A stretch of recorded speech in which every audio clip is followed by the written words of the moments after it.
নমস্কার। আজকে আমি যে বিষয় নিয়ে আপনাদের সামনে উপস্থিত হয়েছি সেটা হচ্ছে পরম পুরুষ শ্রী শ্রী রামকৃষ্ণ পরমহংসদেব। সেই বিষয়টা কি না, সবচেয়ে ভয়ঙ্কর শ্রীরামকৃষ্ণের ধর্ম। এটা আমি একটি জায়গায় পড়েছিলাম, সেখান থেকে আমি জানতে পেরেছিলাম যে শ্রী শ্রী রামকৃষ্ণের ধর্ম হচ্ছে সবচেয়ে ভয়ঙ্কর ধর্ম। কেন বলা হয়েছিল সেখানে, সেটাও আপনাদের সামনে আমি ব্যাখ্যা করছি। শ্রী শ্রী রামকৃষ্ণ জগতের মহাবিস্ময়, অসাধারণ একটি ব্যক্তিত্ব। যেরকম শ্রী শ্রী শ্রীকৃষ্ণ, শ্রীকৃষ্ণ, বুদ্ধদেব, যীশুখ্রিস্ট এবং শ্রী চৈতন্য। পৃথিবীতে 500 অথবা 1000 বছর পরে এই রকম এক একজনের মানুষের সাক্ষাৎ আমরা পাই। অরবিন্দ সম্পাদিত কর্মযোগিন পত্রিকার একটি সম্পাদকীয়তে লেখা হয়েছিল, বিগত 500 বৎসরের মধ্যে শ্রীরামকৃষ্ণ পরমহংসদেবের মতো দ্বিতীয় একটি পুরুষ এই পৃথিবীতে আবির্ভূত হয় নাই। একজন মানুষ যেন পৃথিবীর সার নির্যাসকে নিংড়ে নিয়ে আবির্ভূত হয়েছেন।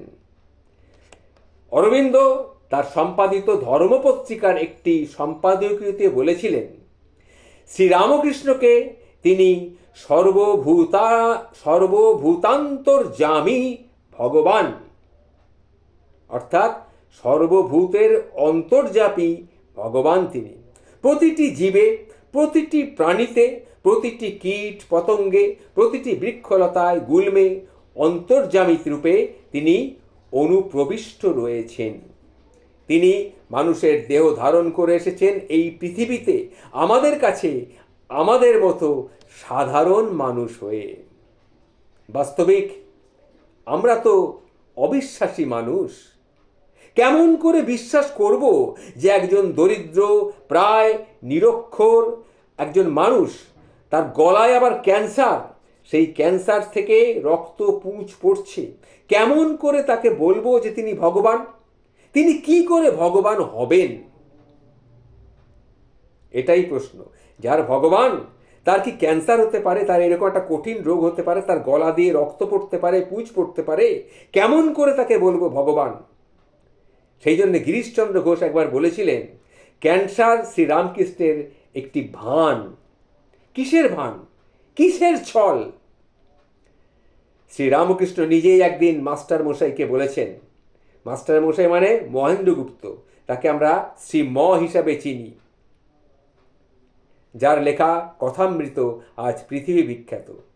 সেই মাস্টার মশাইকে বলছেন, লোক বাছা যা বলছো তা ঠিক, এই অসুখ হওয়াতে কে অন্তরঙ্গ আর কে বহিরঙ্গ তা বোঝা যাচ্ছে গো, তা বোঝা যাচ্ছে। গলায় ক্যান্সার দেখে কজন লোক তাকে ভগবান বলে বিশ্বাস করেন তা দেখার প্রয়োজন তার ছিল। তার প্রয়োজন ছিল কারা তার অন্তরঙ্গ, যারা তাকে তার সব কিছু ছদ্মবেশ সত্ত্বেও বিশ্বাস করবেন যে তিনি ভগবান, এবং যারা তার ভাবকে, আন্দোলনকে পৃথিবীর মানুষের কাছে প্রচার করবেন। সুতরাং তার অন্তরঙ্গ কারা আর বহিরঙ্গ কারা তা তিনি এইভাবেই বাছাই করেছিলেন। যারা হুজুকে পড়ে কিংবা কোনো সকাম উদ্দেশ্যে তার কাছে এসেছিলেন, তারা তার গলার ক্যান্সার থেকে ভেগে গিয়েছিলেন। আবার এমন অনেক ভক্তও ছিলেন যারা সব দেখে শুনেও তার প্রতি অটল বিশ্বাসে তার পদপ্রান্তেই রয়ে গিয়েছিলেন। সেই অন্তরঙ্গ শ্রেণীতে গৃহীভক্তরা কিছু আছেন। তারা হলেন গিরিশচন্দ্র ঘোষ, বলরাম বসু, সুরেন্দ্রনাথ মিত্র, অক্ষয় কুমার সেন, মহেন্দ্রগুপ্ত, যাকে আমরা শ্রী ম হিসেবে চিনি, প্রমুখ। তিনি আছেন শ্রীরামকৃষ্ণের ভবিষ্যৎ সন্ন্যাসী সন্তানেরা, ঠিক তারাও আছেন। তারাকে, তাদের মধ্যে সবথেকে শ্রেষ্ঠ হচ্ছেন নরেন্দ্রনাথ দত্ত, রাখাল, বাবুরাম, তারক, শরৎ, শশী, কালী, হরি, গঙ্গাধর প্রমুখ ভক্ত, সন্ন্যাসী ভক্তবৃন্দ। ঠাকুরের অন্তরঙ্গ ভক্তদের মধ্যেও প্রথমে কারো কারো মনে সংশয় ছিল যে তার ব্যাধিটা কি সংক্রামক, তার সঙ্গে মিশলে কি আমাদেরও এটা হবে। এই ব্যাপারটি নরেন্দ্রনাথ দত্ত কিন্তু আঁচ করতে পেরেছিলেন। একদিন ঠাকুর যে পিগদানিতে পুঁজ রক্ত ফেলতেন, নরেন্দ্রনাথ সকলের সামনে অবলীলায় সেটাকে গলাধ্যকরণ করেছিলেন, অর্থাৎ খেয়ে নিয়েছিলেন। খেয়ে নিয়ে তিনি সবাইকে দেখিয়ে দিলেন, সবাইকে বুঝিয়ে দিলেন যে শ্রীরামকৃষ্ণের ব্যাধি কোনো সংক্রামক ব্যাধি নয়। এটি একটি সত্য ঘটনা।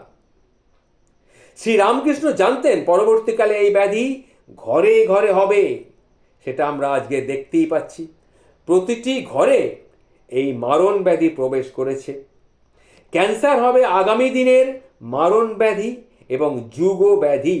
যুগাবতার তাই যুগব্যাধিকে নিজের কণ্ঠে ধারণ করেছিলেন, ধারণ করে তিনি নীলকণ্ঠ হয়েছিলেন। পৃথিবীর সব মানুষ এখন তার চরণ ধরে ব্যাকুল হয়ে বলছে, রক্ষা করো প্রভু, রক্ষা করো, রক্ষা করো, রক্ষা করো। কিন্তু তিনি এই কাল ব্যাধিকে স্বয়ং কণ্ঠে ধারণ করে যেন বললেন, আমার কাছে যদি আসতে চাও তাহলে কোনো প্রাপ্তির আশা নিয়ে এসো না। ক্যান্সার বা অন্য কোনো দুরারোগ্য ব্যাধি নিরাময়ের জন্যে আমার কাছে এসো না। আমার কাছে আসবে দৈবী সম্পদকে আয়ত্ত করার জন্য। আমার এই উত্তরাধিকার সব মানুষের জন্য আমি রেখে গেলাম। আমার সম্পদ হচ্ছে চৈতন্যের সম্পদ। তোমরা সবাই চৈতন্যের অধিকারী হও। তাই এটাই তিনি বুঝিয়েছিলেন। তিনি বুঝিয়েছিলেন, শ্রীরামকৃষ্ণ বুঝিয়েছিলেন তার এই রোগ সংক্রামক নয়, কিন্তু তার বার্তা সংক্রামক, তার ভাব সংক্রামক, তার ধর্ম সংক্রামক। আমি আবার বলছি, শ্রীরামকৃষ্ণ পরমহংসদেবের এই রোগটা সংক্রামক নয়, কিন্তু তার বার্তা সংক্রামক, তার ভাব সংক্রামক, তার ধর্ম সংক্রামক। নমস্কার বন্ধু, ভালো থাকবেন।